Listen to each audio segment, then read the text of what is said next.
જો તમારે દરરોજના હજારો રૂપિયા કમાવા હોય ને તો આ વિડીયો તમારા માટે છે.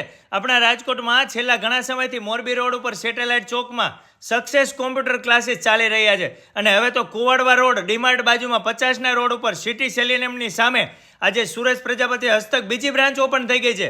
અહીંયા દરેક પ્રકારના કોમ્પ્યુટર ક્લાસીસ કરાવવામાં આવે છે, જેવા કે CCC, Tally with GST, graphic designing, web designing, AutoCAD, interior designing. આના સિવાય તો ઘણા બધા કોર્સ કરાવવામાં આવે છે. આ કોર્સ કરવા માટે તમારે જાજા ભણતરની પણ જરૂર નથી. અને આ કોર્સ શીખી ગયા પછી દરેક સ્ટુડન્ટને સર્ટિફિકેટ આપવામાં આવે છે. 100% સ્ટુડન્ટને અહીંયાથી જ જોબ અપાવવામાં આવે છે. આ ક્લાસીસમાં છોકરી અને છોકરા માટે અલગ અલગ બેન્ચની પણ સુવિધા છે. અનુભવી શિક્ષકો દ્વારા દરેક સ્ટુડન્ટને પર્સનલ ટ્રેનિંગ અપાવવામાં આવે છે. અત્યાર સુધીમાં 500થી વધારે સ્ટુડન્ટને અહીંથી કોમ્પ્યુટર ક્લાસ કરીને સારી એવી જોબ પણ અપાવી છે. અને ઘણા સ્ટુડન્ટ તો અત્યારે પોતાનો સારો એવો બિઝનેસ પણ કરી રહ્યા છે. તો મારા વાલીડાઓ, વહેલી તકે તમે પણ પહોંચી જ જજો.